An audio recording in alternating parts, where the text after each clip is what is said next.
আসসালামু আলাইকুম রাহমাতুল্লাহ। আজ শিক্ষণীয় উপদেশমূলক একটি ঘটনা আলোচনা করব। এর মাধ্যমে জুলুম অন্যায়ের পরিণতি সম্পর্কে জানতে পারবো এবং আল্লাহর শাস্তি কিভাবে জালেমের উপর পতিত হয় উহা সম্পর্কেও জানতে পারবো। কোরআনে কারীমে আল্লাহ তাআলা বলেন, ইয়া আইয়ুহাল্লাযীনা আমানু ইন্না মিন আজওয়াজিকুম ওয়া আওলাদিকুম عدوا لكم فاحذروهم وإن تعفوا وتصفحوا وتغفروا فإن الله غفور رحيم। অর্থ, হে মুমিনগণ, তোমাদের কোন কোন স্ত্রী ও সন্তান সন্ততি তোমাদের দুশমন, অতএব তাদের ব্যাপারে সতর্ক থাকো। কিন্তু যদি তোমরা মাফ করে দাও, অপেক্ষা করো এবং ক্ষমা করো, তবে আল্লাহ ক্ষমাশীল করুণাময়। প্রিয় দর্শক শ্রোতা বৃন্দ, আমাদের আশেপাশে বিভিন্ন জায়গায় এমন অনেক লোক দেখা যায় যারা তাদের স্ত্রী অথবা সন্তান সন্ততির কারণে আল্লাহর আযাবে পতিত হয়। আজ এমন একটি ঘটনা আলোচনা করব যেটি আব্দুল হামিদ কাশক রহমাতুল্লাহি আলাইহি বর্ণনা করেছেন। একবার একজন সম্পদশালী ব্যক্তি দুনিয়া থেকে বিদায় হয়ে চলে গেলেন। তার একটি মাত্র ছেলে ছিল। অতঃপর তার এই সন্তান তার পিতার সকল সম্পত্তির দায়িত্ব নিল। তার পিতা অনেক সম্পদ রেখে গিয়েছিলেন। এই ছেলে তার বাবার সম্পদ তার মায়ের জন্য খরচ করা শুরু করে। সর্বদিকে মায়ের খেয়াল রাখে।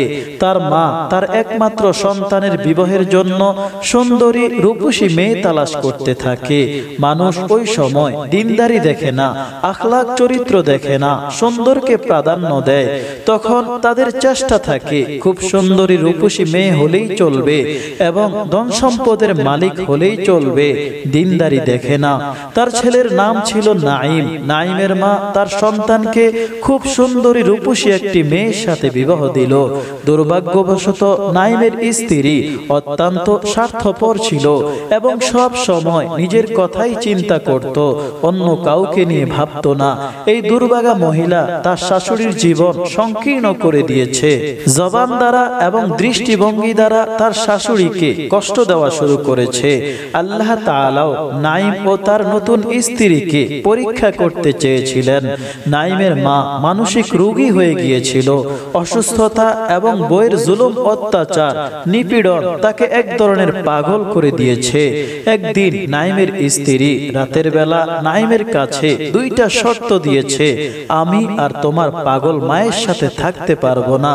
তুমি হয়তো তোমার মাকে তোমার পাশে রাখো অথবা আমাকে তোমার পাশে রাখবে। মনে রেখো, বিবি অথবা মা যে কোনো একজন, কাল আমি এর জবাব চাই। অতঃপর নাঈম তার স্ত্রীকে অনেকভাবে বোঝানোর চেষ্টা করেছে, কিন্তু তার সকল চেষ্টা ব্যর্থ হলো। এবার নাঈম টেনশনে পড়ে গেল, চিন্তায় পড়ে গেল। একদিকে বৃদ্ধ মা যে মানসিক রোগী আর অপর দিকে তার স্ত্রী। অবশেষে তার অশুভ আত্মা জয়ী হয়, তার জ্ঞান বিলুপ্ত হয়ে যায়। সে তার মায়ের কাছ থেকে মুক্তি পাওয়ার সিদ্ধান্ত নিয়েছে। সেদিন রাতে চাঁদ ওঠে নাই, এজন্য চতুর্দিকে খুব অন্ধকার ছিল।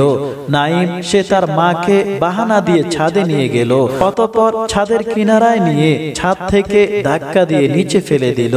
আর বুড়িমা নিচে পড়ার সাথে সাথেই মৃত্যুবরণ করলো। কিন্তু তার শেষ নিঃশ্বাস ত্যাগ করার আগে তার বদকার ছেলের জন্য বদদোয়া করে গেল, আল্লাহর কাছে ন্যায় বিচার চেয়ে গেলেন। অতঃপর মায়ের মৃত্যুর পর সকালবেলা ছেলে নাঈম চিৎকার করে করে কাঁদলো। শোকার্তদের জড়ো করলো, মানুষদেরকে দাওয়াত করলো, ঈসা আলাইহিস সালামের জন্য ডেগে ডেগে খাবার পাকাইলো, গরিব মিসকিনদেরকে দান সদকা করলো। কিন্তু এই জালেমের জানা ছিল না আল্লাহর লাঠির আওয়াজ নেই, আল্লাহর লাঠি নীরব, আর তখন আল্লাহর লাঠি সচল ছিল। কয়েক বছর পর নাঈমেরও সেই রোগ হয়ে গেল যেই রোগ তার মায়ের হয়েছিল। সেও মানসিক রোগী হয়ে গেল। ওঠা বসায় শুধু রাগ দেখায়, মারামারি ঝগড়া তার অভ্যাস হয়ে গিয়েছে। এবার তার আদরের স্ত্রী নিজেই নাইমের উপর বিরক্ত হয়ে গেল। পাগল স্বামীকে সে আর কতদিন সহ্য করবে। সে নাইমকে ক্ষুধার্ত ও তৃষ্ণার্ত রাখতে থাকে। তার উপর শুরু হয় সব ধরনের অত্যাচার। এভাবে একদিন অন্ধকার রাতে নাইম ছাদের উপর চলে গিয়েছে এবং উন্মাদনার মধ্যে নিজেকে নিজে নিচে নিক্ষেপ করে। নিচে পড়ে যেতেই তার মর্মান্তিক পরিণতি হয়। আল্লাহ পাক এভাবেই জালেমকে শাস্তি দিয়ে থাকেন। প্রিয় দর্শক শ্রোতা বিন্দু, এই ঘটনাটি যার হৃদয় ও মন আছে এমন প্রত্যেকের জন্য একটি নসিহত। আল্লাহ তাআলা আমাদেরকে এরকম কবিরা গুনাহ থেকে এবং এরকম মর্মান্তিক পরিণতি থেকে হেফাজত করুন। আমিন।